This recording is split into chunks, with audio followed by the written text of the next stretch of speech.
Naam, mtazamaji wa Ipinda Online TV, tumerejea na kapu letu la simulizi na mkononi, ikiwa na mwendelezo wa simulizi inayoelezea chanzo na kiini cha machafuko katika taifa la Kongo. Mara hii tuangazie utawala ulioingia madarakani mara baada ya Patrice Emery Lumumba kuondoka madarakani akiwa kama waziri mkuu na kuuawa na majeshi ya Kibelgiji pamoja na usaidizi wa CIA, shirika la kijasusi la Marekani, kwa oda maalum ya kuomba usaidizi kutoka Ubelgiji. Na sasa mara hii tunaangazia utawala wa kidikteta kutoka kwa Mobutu Sese Seko Kuku Ngbendu wa Zabanga, ingawa alizaliwa akiitwa Joseph Desire Mobutu. Simulizi yetu itaanzia mwaka 1976, siku ya Mei Mosi, yani mwezi wa 5, tarehe 1. Siku hii ilikuwa ni siku ya wafanyakazi, na mara hii Mobutu Sese Seko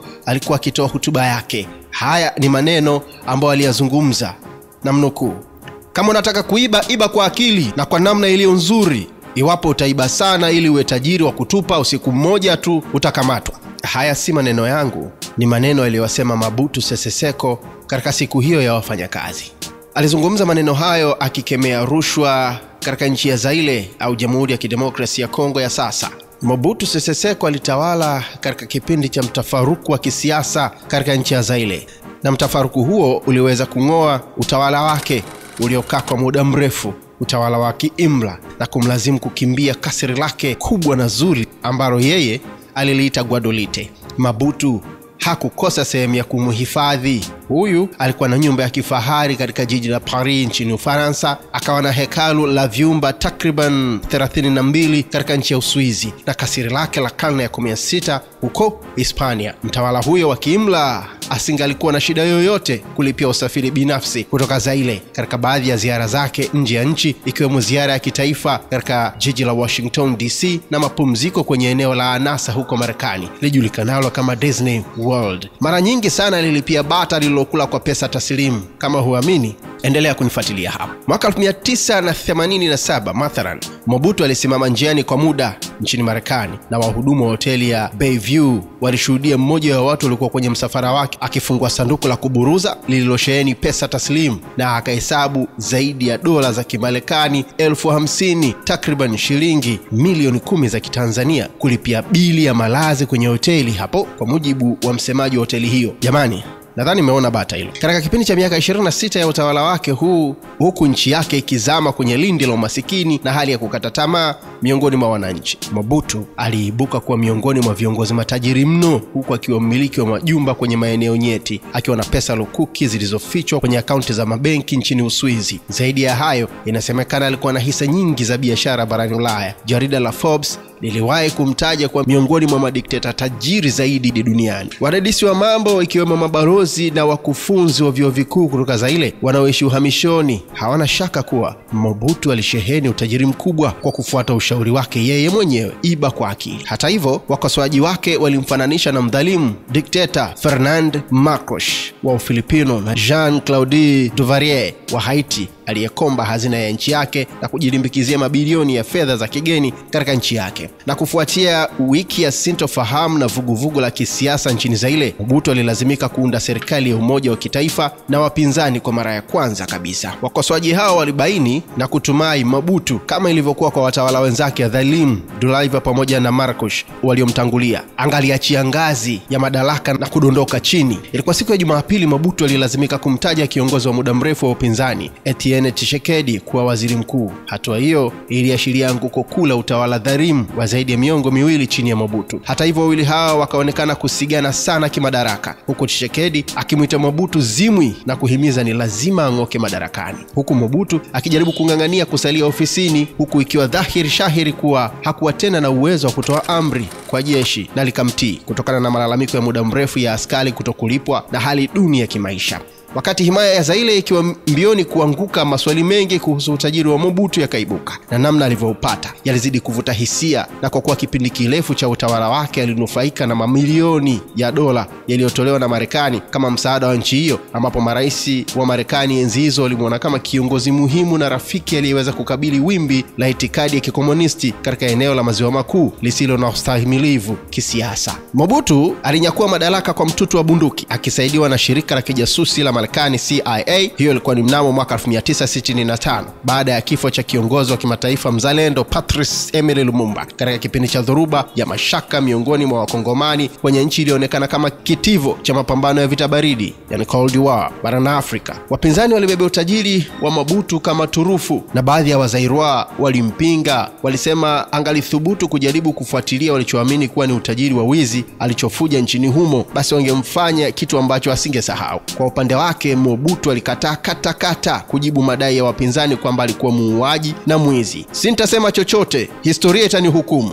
Mobutu alinukuliwa na shirika la habari maarufu duniani Reuters akiwaambia wafuasi wake, huku akiwa amevalia miwani minene ya macho na kofia yake ya chui, ikiwa ni alama ya utawala wake dhalimu. Kiwango halisi cha utajiri wa Mobutu hakikujulikana. Hata hivyo, makisio ya awali yaliyobainishwa na Wakongomani waliohamishoni na waandishi wa habari hata na wabunge wa Marekani, alikuwa na utajiri wa takriban dola bilioni 5, huku maafisa wa serikali wa Marekani wakipunguza kiwango hicho kwa makumi. Ameanzisha genge la wizi na kumaliza wizi wote. Ameweka mizania itakayolinganisha uwezo wa kimataifa wa siku za usoni, alisema mbunge Stephen J. Sollers, mjumbe wa kamati ya mambo ya nje wa bunge la Marekani, ambaye alikisia utajiri wa Mobutu kuvuka mabilioni. Mobutu alifanya Macron aonekane kama ni mcheza kamari tu aliyeweza kupuna dau dogo sana. Hata hivyo, baadhi ya wanadiplomasia na wafuatiliaji wa siasa ya Zaire walisema kiwango cha pesa cha Mobutu anachodaiwa kuiba kimezidishwa mno. "Ni upuuzi," alisema afisa mmoja wa ubalozi wizara ya mambo ya nje ya Marekani. Wao walikadiria utajiri wa Mobutu kuwa ni kati ya dola milioni 50 ama 125 tu. Alikuwa mfujaji tu, hakuwa akitunza pesa,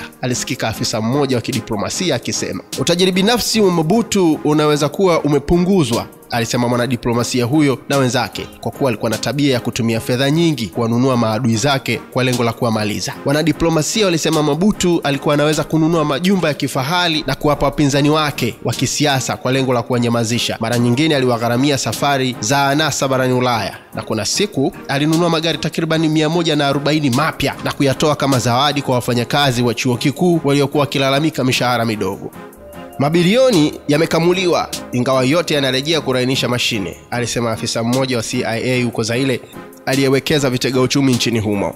Katika mahojiano yake na shirika la habari la Africa News, Mobutu alisema akaunti zake zilizopo nje zilikuwa na dola milioni 50. Hii si pesa nyingi ukizingatia nimekuwa rais wa nchi hii kwa takriban miaka 22, alisema Mobutu, huku akitoa macho makali nje ya miwani yake nene ya jua. Mtafiti na mwanasayansi wa siasa kutoka chuo kikuu cha Wisconsin alifanya tafiti mbalimbali zinazohusu utajiri alioficha Mobutu. Alisema, "Sina shaka baadhi ya pesa zake zilirudi kwenye mzunguko wa uchumi. Hata hivyo, kusema kwamba alikuwa na dola milioni 50 ni ujuha tu." Jijini Washington, mfuasi wa Mobutu na mshirika wa biashara Mamadi Diane aliyejipambanua kama rafiki wa rais wa Zaire kwa miaka 9 alisema kwenye mahojiano ya simu kwamba madai kwa Mobutu ni bilionea yametiwa chumvi. "Watu wanatoa shutuma nyingi bila ushahidi," alisema. "Hakuna mtu hata mmoja alionyesha ushahidi wa utajiri mbali na nyumba alizokuwa akimiliki. Hata sisi hapa Marekani tulidhani Shah wa Irani alikuwa na mabilioni. Hata hivyo, hakuna aliyeyaona. Hatujayaona mabilioni ya Marcos wala Emmanuel Antonio.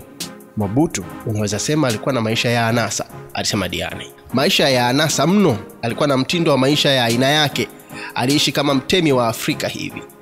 Kilichobayana kuhusu Mobutu ni kuwa alikuwa mmiliki mkubwa wa mali zisizohesabika.